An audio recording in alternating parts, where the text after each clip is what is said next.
All present here, to our respected principal sir and our esteemed chief guest of our today's session, and our dean academics and our dean mentoring and dean R&D and the heads of the various departments and our own faculty members and colleagues of our sister concern. It gives me immense pleasure and pride to welcome you all for this 2 days national level seminar on titled Outcome Based Education at our Veltech Hightech, Dr. Rangarajan and Dr. Shakuntala Engineering College.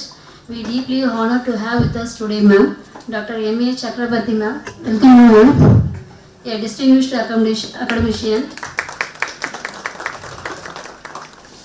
Dr. M.A. Chakrabarti ma'am, a distinguished academician, NBA evaluator and an eminent expert in outcome-based education.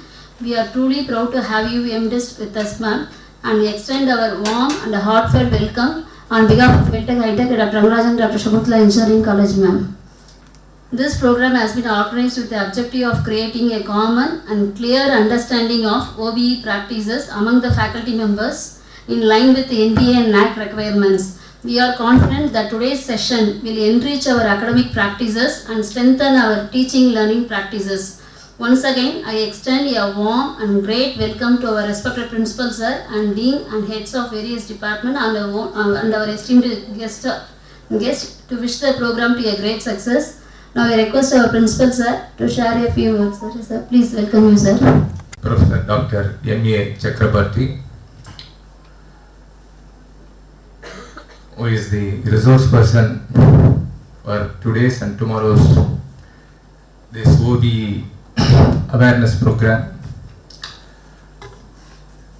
Madam is a senior professor who did her PhD in a prestigious institute, Indian Institute of Technology, Bombay, IIT.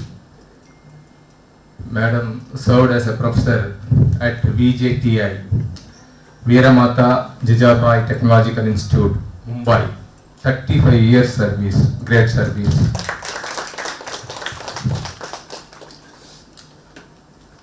So Madam involved in industry as industrial consultant, contributing to several industry sponsored and government funded projects, and well versed with this OBE practice and many things.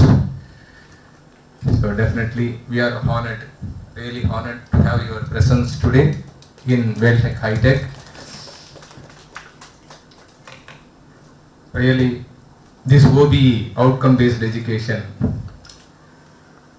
me actually started these practices in the university, Veltech University, in the year 2013. I came to know about this OBE outcome based education. There were people to train this outcome based practice. Every Saturday, Sunday they come to the university, and all the weeks in a year we take practice and we write something, they give some homework and we do a lot of work on this OBE. But every day it's a new something, when we talk about this OBE, it's not that today we studied something and this is forever. There is nothing like that. There is nothing like that. You study something and you find something and you see something new all the time. There is no formula, that standard formula to define something about this OBE. When you take up NBA, National Board of Accreditation, or NAC, anything, we understand today something and tomorrow something that will be different. That will be different with our perception, with our understanding, with our involvement, what we do, what we understand. So therefore, it is a lifelong learning process. Therefore, it is a lifelong learning process, outcome-based practice. Something simply KSA, something like that, knowledge, skills, attitude. Just OBE, we can say some three, with words. KSA, knowledge, skills, attitude. Knowledge, skills, attitude. We talk about different knowledge levels, K1 to K6, something like that. So it is really required. It is really required for all the stakeholders of the institution, educational institution, student, faculty, HODs, principal, deans, even we say some external stakeholders of the institution. And everybody should aware, even non-teaching faculty in the institute, all have to involve and try to know what is happening with this OBE. What is happening with this OBE. It is not that in the department 2 or 3 are familiar with OBE, so that when the NBA comes, these 3 people will manage NBA and then getting accreditation of any particular discipline. There is nothing like that. If you have 30 members in the department, 30 members need to be educated in outcome-based practice, in outcome-based education. There is nothing exemption on this. There is nothing exemption. Or this institute, if you are having 250 teaching faculty members, you are supposed to have knowledge on this OBE, all 250, all 250. There is nothing excuse or exemption or anything like that. So even to work with these educational institutions as a faculty, definitely it is your responsibility to take up something, initiatives, and to learn and to keep something in mind, and accordingly you have to deliver your teaching learning process in the classroom. Without that, simply you can't go blindly something with your preparation material, something like that, going and teaching for 40 minutes or 30 minutes and coming back simply. It's not possible. You should go with the outcome-based education. We sincerely thank you, sir, for your constant guidance and heartful support in arranging this session and taking forward this session for understanding OBE practices in our teaching learning exercises. Sure, we make this session as a best practice for our institution in upcoming days. Now I request our principal, sir, to felicitate our today's guest with a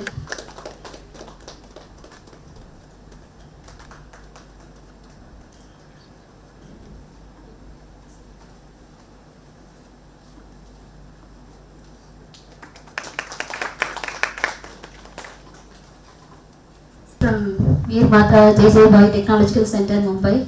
Welcome you, ma'am, to address the gathering. Please, ma'am. It's an honor to be here to talk about the accreditation processes and practices. Today happens to be Basant Panchami, and as you all know that we worship Goddess Saraswati on this day, right? And Goddess Saraswati, as you know, is the goddess of wisdom, knowledge. So it's a very appropriate time for us to concentrate on knowledge, knowledge giving, knowledge partaking, knowledge exchange. Okay, so I would like to start by just having a small invocation to Goddess Saraswati, if you permit me. Just get the music, and it's my passion. So I would always like to start the presentation with a stotra, Saraswati Vandana. So let's all join our hands together and pray. You may sit down, no need to stand. Ya kundendu tushar har dhavala, ya shubhra vastravrita, ya veeravar dandamandita-kara, ya shvet padmasana, ya brahmajita shankara prabhritibhir devai sada vandita, savam pavatu Saraswati Bhagavati Nishesh Janyapa.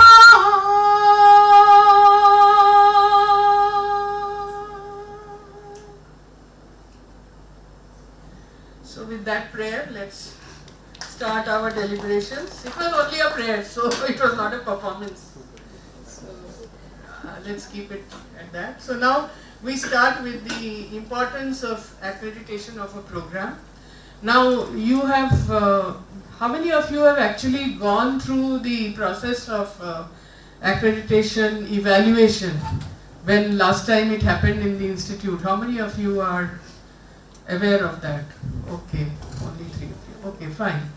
So as you know, it is quite rigorous, and it goes on for around 2 full days, wherein you have to represent, the department has to represent its own perspective, its own preparation, and then at the end of the 2 days, on the 3rd day, there is an exit meeting wherein the evaluators, they give you their impression of the strengths, the weaknesses, the areas of improvement, the deficiencies, and so on and so forth. So it is a sort of a SWOT analysis which we always have to undergo as a part of improvement procedures. What we have to do is we have to always examine, keep examining where we stand, what we do. Okay, we have to revise our planning. And that is what we do with our lives also, no? That is what we do when we have to manage our own lives. Okay, what should I do for my children? What should I do for my family? What should I do for stability? Okay, what should I do for peaceful coexistence? All these things, we always think about it. Only we do not lay that much importance to our profession, which is very, very important, because we are earning a living because of the job that we are doing, right? So it is the same process applicable to the system of the educational institution wherein we are working, and it is, we should first of all, we should all agree that it is for a good purpose. It is not a waste of time, right? It is for a good purpose. If it is followed correctly, it is going to lead to progress only. It cannot lead to anything else but progress, provided it is done in a proper spirit, right? So therefore, we want to understand what is the importance of accreditation of a program, okay?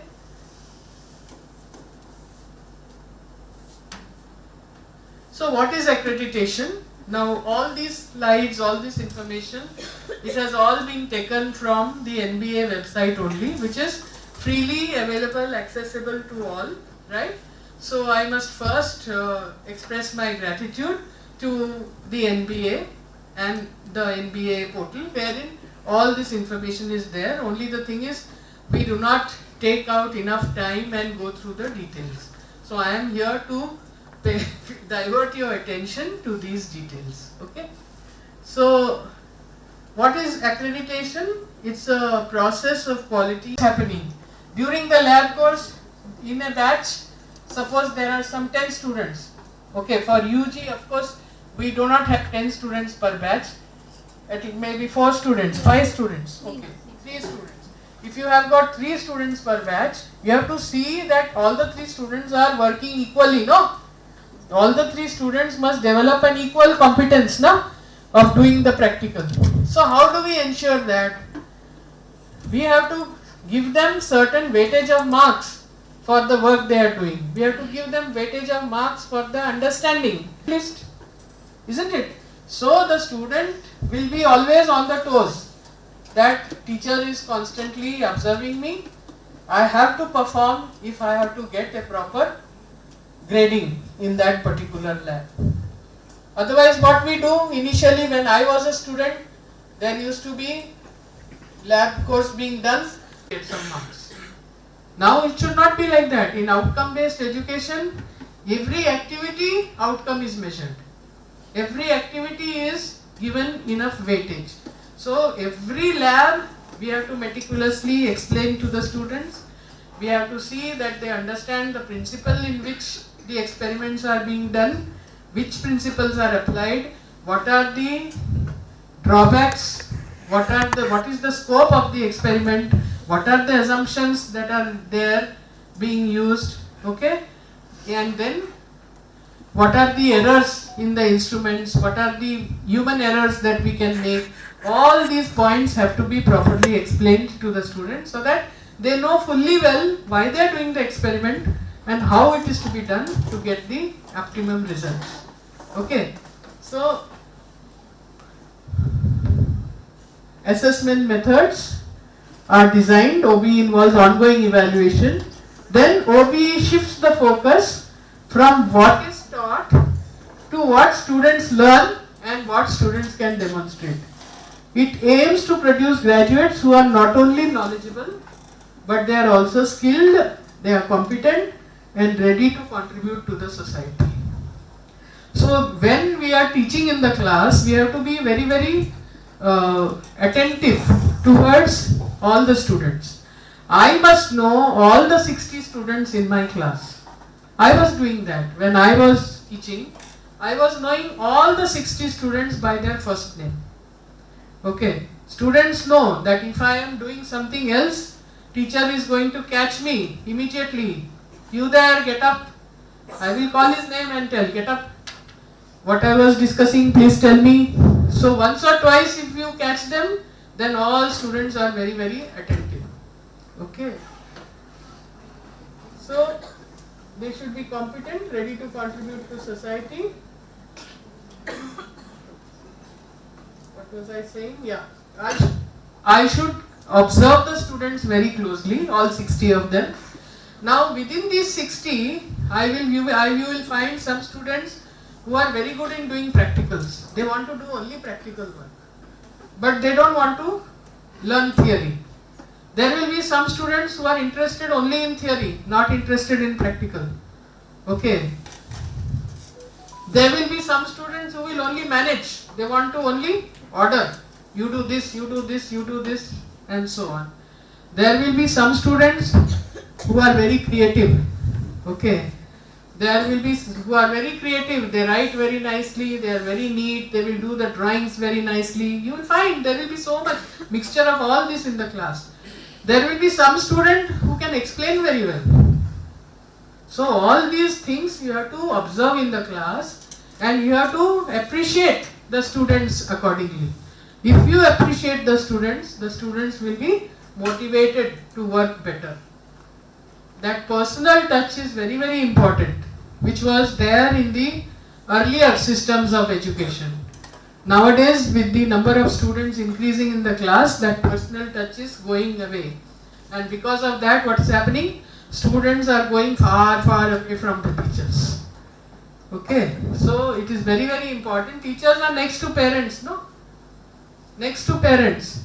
At the home, the parents are guiding the children. In the college, teachers have to guide. And they are spending a lot of time in the college. So, it is our duty. So, we should be able to isolate. I mean, at least,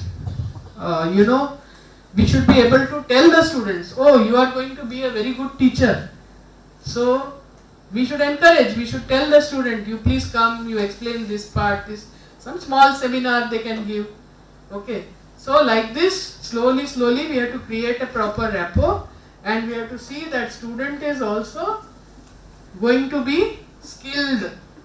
What are the skills possible for the student?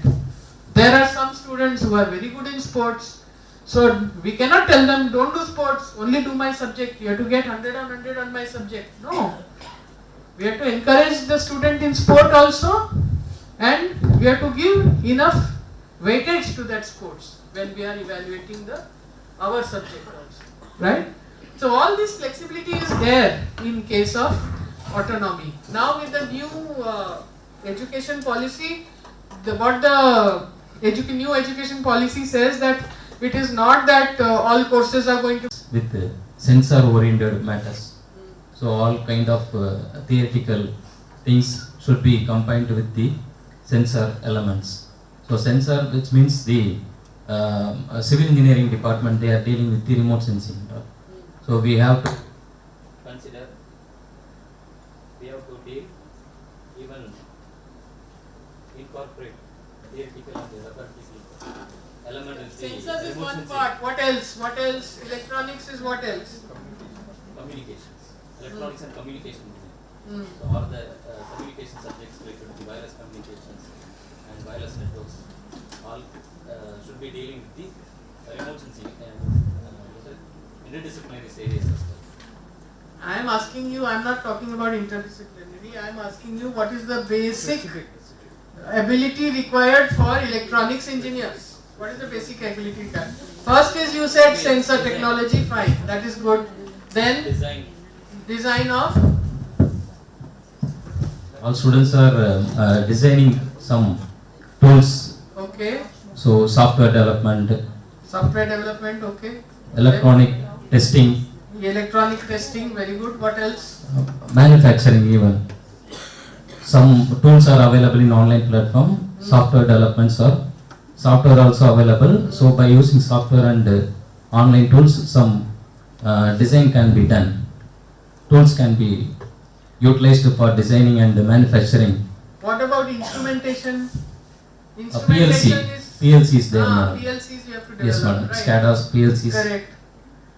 Okay, so those are as far as this electronics is concerned. Yes, madam. Yeah, computer science. Who is going to tell? Apart from software development, what else student must know?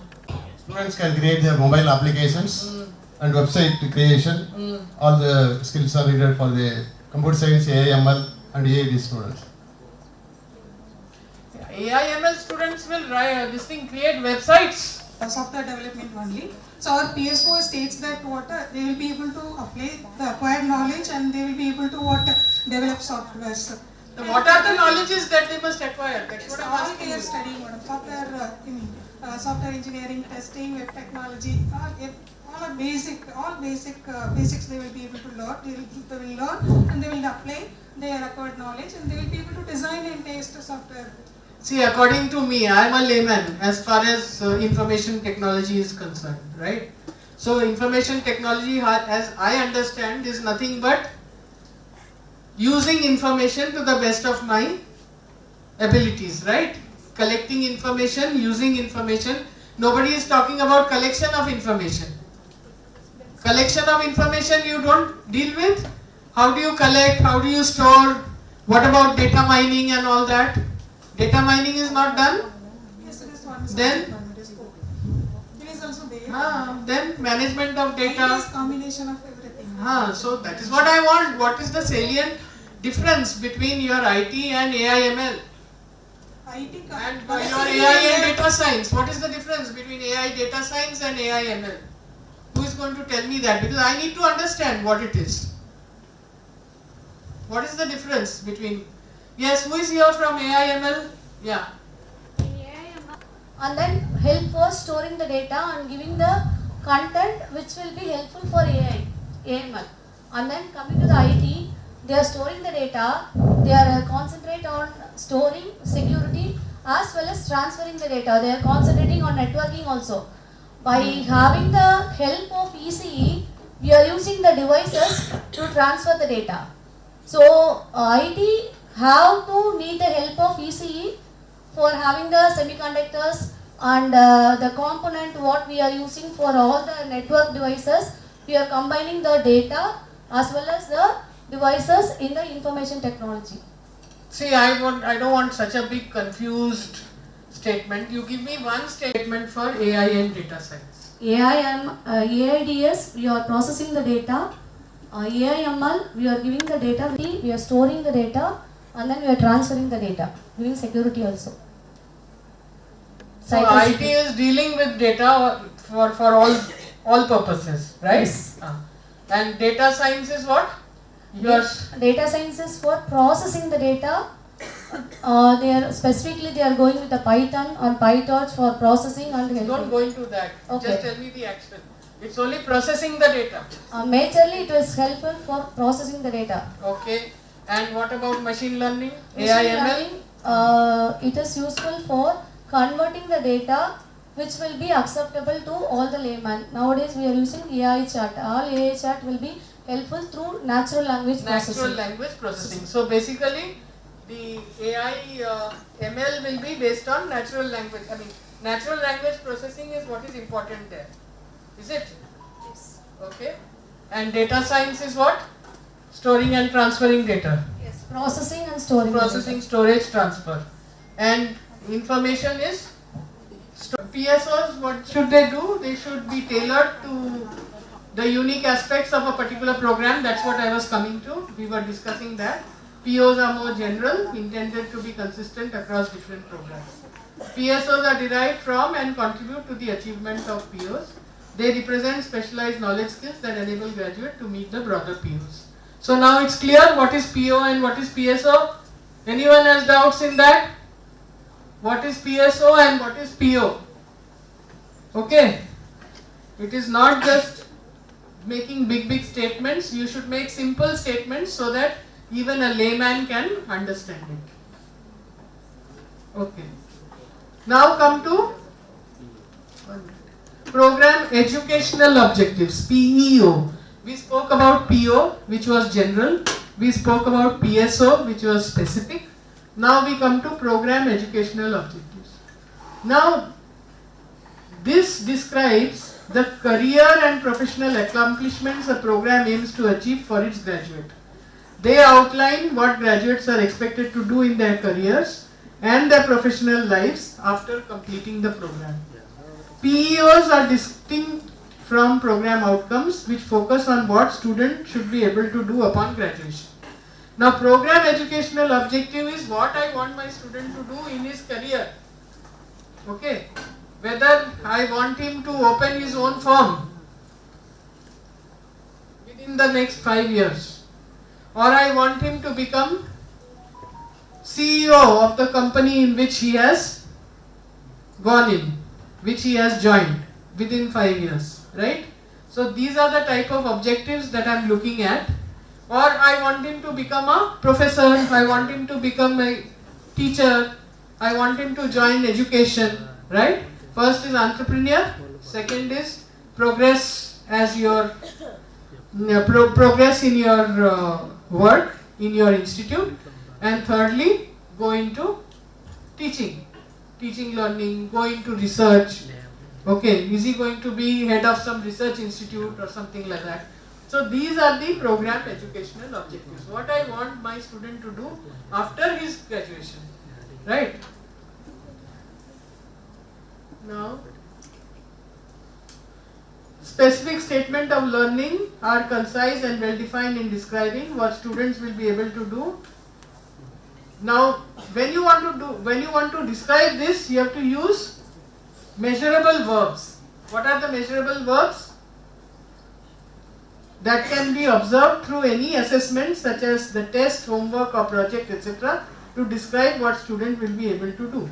These are the specific statements. For example, educational objectives of our program is to ensure that graduates are fundamentally solid, they are practical, they are dependable, they are collaborative, and they are proficient. Okay? Yes, you want a break? The program aims to achieve. It is clear, concise articulation of the program's long-term aspirations and serves as a guiding light for stakeholders. It provides a framework for setting goals and objectives, ensuring alignment and focus throughout the program's life cycle. So this is a vision statement. Generally, the institute takes the initiative of coming out with the vision statement, and in keeping with the vision statement, we have to define the mission. The institute also defines the mission. So, in the mission statement, we have got these 5 important things. First is the purpose, what the program is trying to achieve.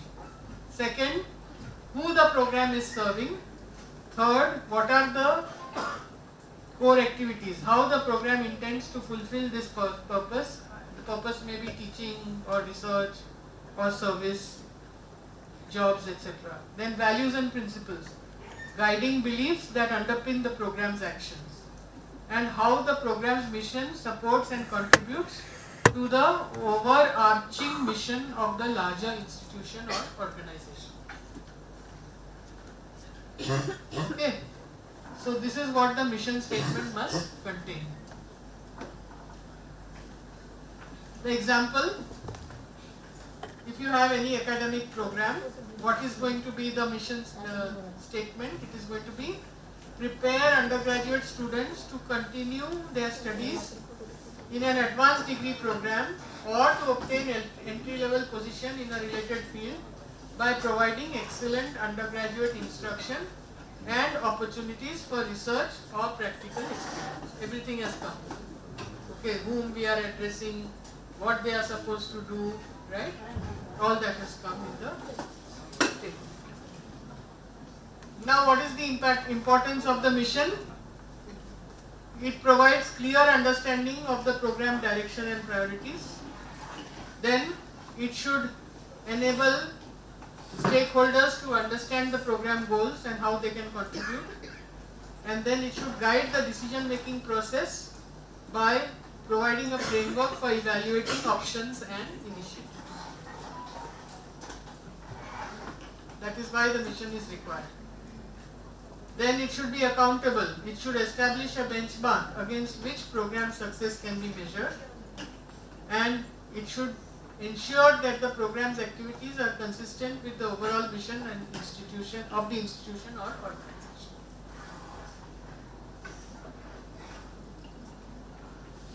Now coming to the most important part which we are concerned about, that is the course outcomes. Now what should be the course outcomes for theory courses? Let us try to understand. For theory courses, the course outcomes must outline what students are expected to know, what they are expected to understand, and what they are going to be able to do by the end of the course. Okay? What they should know, what they should understand, and what they should be able to do. In this able to do is very important. Okay? With understanding and with the knowledge, of course. Then they are typically expressed as measurable, specific and appropriate statements related to knowledge, skills and attitudes. They build upon unit level objectives and contribute to broader program outcomes. Okay, you need not write down everything, you are going to get all this. Just hint, ma'am. Huh? Just taking him down. Okay, okay. Now how to write the course outcomes? This is what we need to know. Core elements of course outcome will be first knowledge, then the skill, then the attitude. So when you want to discuss knowledge, when you want to write the course outcome about knowledge, you will use the verbs as is given here. Student will be able to recall, explain, apply specific concepts or principles or theories related to course content. Then the skills, they should be able to demonstrate specific abilities of competencies such as problem solving, critical thinking, research methods and communication. Right? Then attitudes, they should be able to exhibit specific values, perspectives or behaviors